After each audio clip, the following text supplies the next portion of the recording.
Hey guys, Kaijudo here with another Japanese card of the week video. So this week we're going to cover fortresses. So fortresses look something like this. So as you can see, if you look really closely, there's kind of like a castle shape formation around the card. So that signifies that this card is a fortress card. Now fortresses are really cool because what you do is you pretty much play this on top of a shield. Okay, so you're fortifying a shield with this fortress card. You put it on top of the shield. While this fortress is on top of that shield, it has some sort of, continuous effect that activates some sort of way. And then if that shield gets broken, then the fortress gets sent to your graveyard as well. So I'm going to be talking about 3 fortresses which are actually really, really good in the OCG, in the Japanese meta. And we're going to start off with a very simple one by the name of Submarine Fortress Lair. So this is actually a really cheap fortress. It's only a level 1 fortress of the water civilization, and this card is used a lot in some sort of like water rush deck, which is really cool. Basically, when you fortify a shield, at the start of every one of your turns, your opponent may draw a card, then you draw a card, and then you draw an extra card if you have a Cyberlord on your field, and then I think you take 1 card in your hand and you put it on the bottom of your deck. This is really good for water rush decks because I'm pretty sure they have some pretty cheap Cyberlords in the OCG meta, and so you're pretty much drawing 2 every turn and then putting 1 on the bottom of your deck. So draw in rush is like really hard to accomplish already, but with this fortress, it actually makes it pretty easy to draw cards, every couple of turns until that shield gets broken, which is really awesome. I love this card. Now, the next card I'm going to be talking about is a level 5 nature fortress by the name of Hustle Castle. Now, this one's a pretty simple effect as well.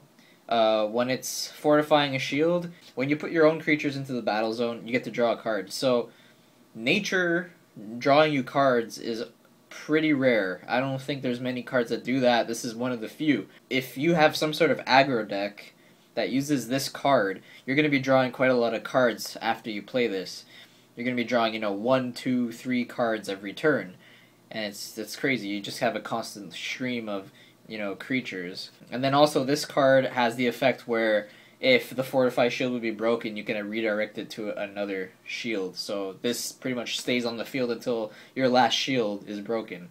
And now the last fortress I'm going to be talking about, and I personally think this is actually the best fortress in the game. That would be Rose Castle. It's a level 3 darkness fortress. It's a very simple effect. While it's fortifying a shield, all of your opponent's creatures get minus 1,000 power. Now you might be thinking, okay, that's not too crazy. It's only minus 1,000 power. But there are a lot of creatures out there in the early game that have 1,000 power.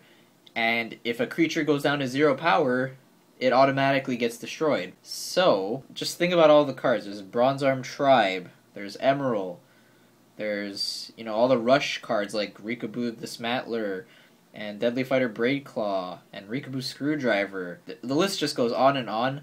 There are a lot of 1,000 power creatures, and Rose Castle instantly destroys any of your opponent's creatures with 1,000 power or less, which is awesome. Now, okay, let's just say they have a lot of powerful creatures. Well, they're still going to be losing 1,000 power, and that's still, it's not, crazy if it's not a 1,000 power creature, because it only goes down by 1,000. But even then, that is still quite a lot, and this card puts in quite a lot of work against those, kind of control decks that have quite a bit of 1,000 power creatures to put out before they play their big creatures a lot later in the game. So that's it for this week's Japanese card of the week on fortresses. I hope you liked it. I kind of like fortresses. I hope they show up in the Kaijudo game as well in some way, shape, or form. I don't know, it's a really interesting mechanic, and there weren't many fortresses printed in the OCG. I think there's only somewhere around 20 or less. I think there's like 18, I'm going to say. So there really wasn't much. And I think that these sort of, continuous effects would be a lot better if there were a lot more. I mean, there's a lot of, different effects that you can accomplish with these kinds of shields. So, if they had some sort of cross gear and fortress in Kaijudo in the later sets, that would be really awesome, because those kinds of like permanent like equips or continuous, kind of things that are not creatures, those just bring more elements of surprise into the game instead of just having creatures and spells and shield triggers. I hope Fortresses and Cross Gears make it somehow in Kaijudo, and that's pretty much it today, guys. Hope you had a nice day, guys. See you later. This is Kaijudo Channel, signing off.